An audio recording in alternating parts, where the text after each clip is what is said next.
Hello, my name is Edward. I'm co-founder of eTEU. We're using blockchain technology to digitalize global international trade for small and medium-sized enterprises. So imagine you're an SME importing bananas from India to UK. 20% of actual price you're going to pay for this shipment will be spent on inefficient paper-based documentation and related bureaucracies.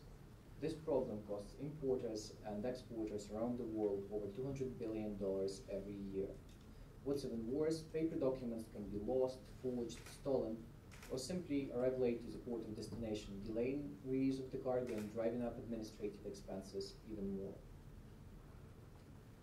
We are aiming to solve this problem with a system which provides the way to exchange crucial title documents such as bill of lading 10 times cheaper and 100 times faster than traditional paper documentation. So the average price of literally sending the bill of lading or packaged documents across the border is between $60 and $100. We have a fixed price of £10 for sending this document on the platform. And it usually takes between 3 to 5 working days. You can literally do it in minutes if it's done electronically. We're also ensuring trust between different members of international supply chain using blockchain technology. And we're enabling automation of a number of different repetitive bureaucracies such as provision of trade finance,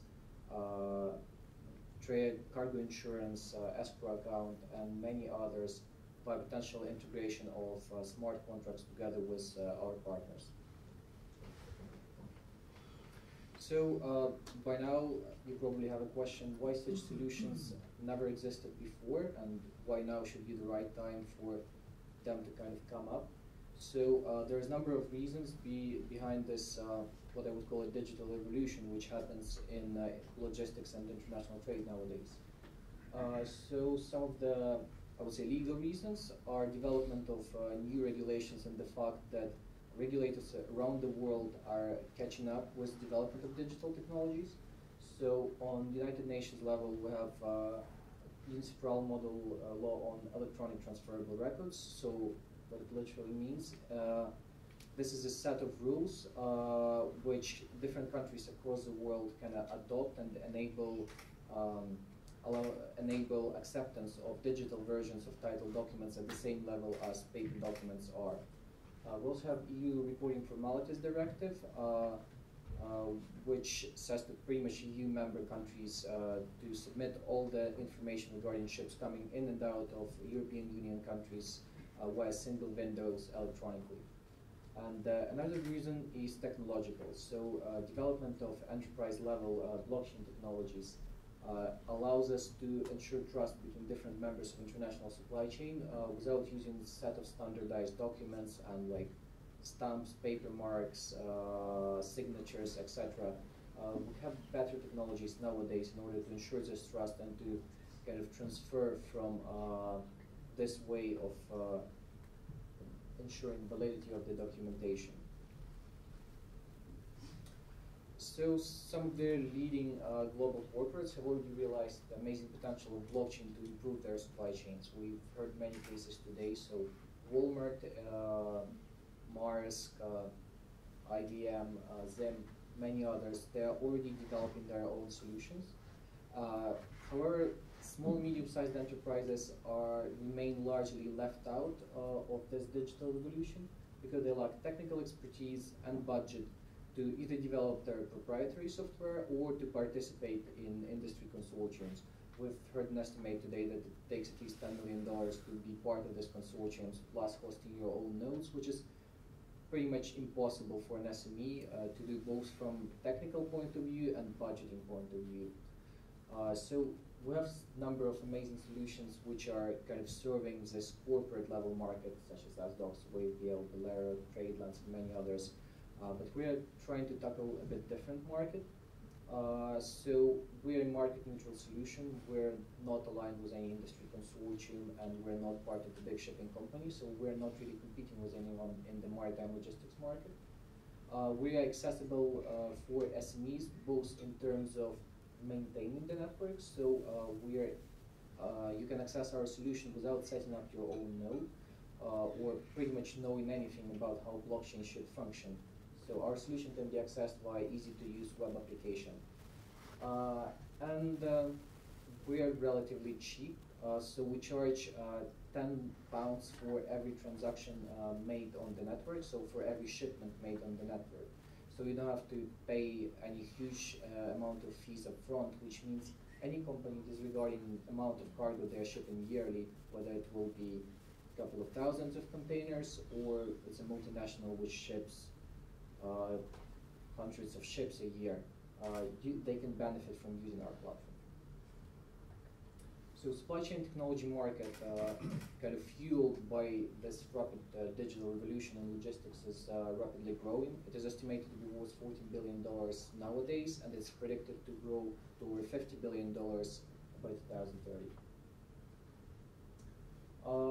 As I mentioned, our business model is very simple. We charge a fixed fee of $10 for every cargo shipment managed on our platform. And to give you a bit of a better idea about the numbers, average SME freight forwarder, so the market we're targeting, ships around 2,000 cargo loads per year. So our initial product is literally exchanging the title documents 10 times cheaper, 100 times faster. Once we have this on the platform, we're looking to implement additional value-added services. We're not looking to do it ourselves. We're looking to do it with partners. So we're looking to partner with bank, cargo insurance companies, etc., to provide these value-added services and to create this great network which will allow SMEs and SME freight forwarders to optimize their supply chains. Our team members come from the diverse range of backgrounds, so we have experience in maritime logistics, international trade, and software development, and we kind of combine this diverse range of backgrounds in order to tackle this pressing issue for inefficient supply chains around the world. So far, we have developed MVP of the solution. We have signed LOIs with 2 partners which will be piloting the solution. We have a pipeline of 5 other freight forwarders willing to adopt the solution, and we have partnered with one of the largest ports in the Black Sea. Pretty much now we're looking for more partners to pilot the solution, test it out. We're looking for industry partners in the trade finance and cargo insurance space to work together with us in order to enrich our offering. And yeah, thank you.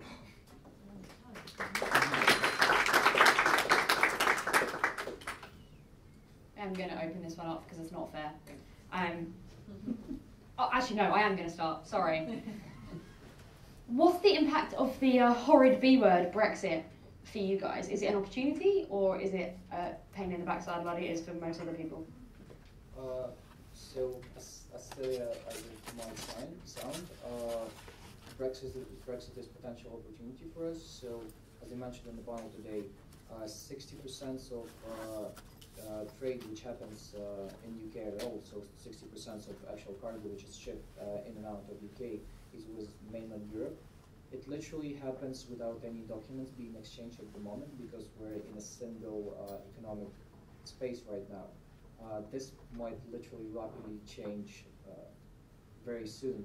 So multinationals will probably have a plan to adapt it, and they have budget and they have expertise in large supply chain and procurement departments in order to solve this issue.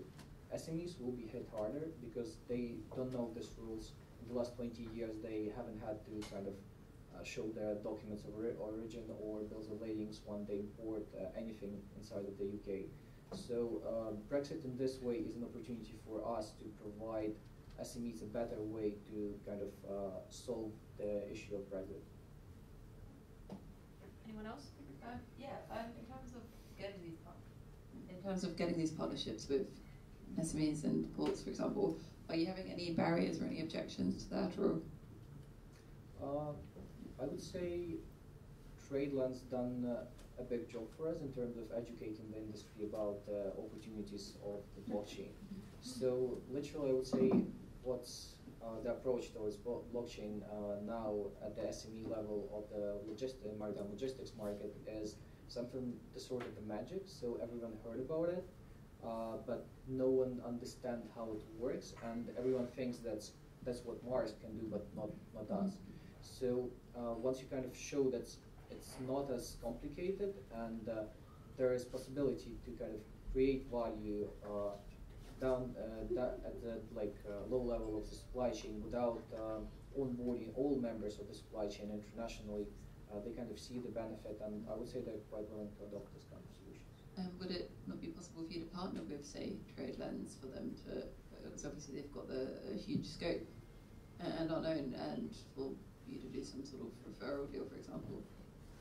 Sure. So as I mentioned, interoperability is a really important thing if we're looking to optimize the supply chain globally.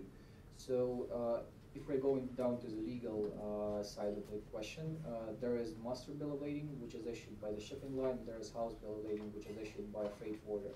So if we're working with a freight forwarder and TradeLens is working with the shipping line, if we can connect these two systems together, it will be great. It will provide kind of cumulative efficiency and synergy.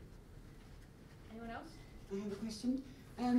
Sorry if you said it, I missed it, but you said it was £10, $10 per shipment, and the average SME freight forwarder has 1920. How many SME freight forwarders are there? In UK, I would say there's around 1,000 SME freight forwarders. In the wider Eurasian market, we estimate around 50,000 SME freight forwarders.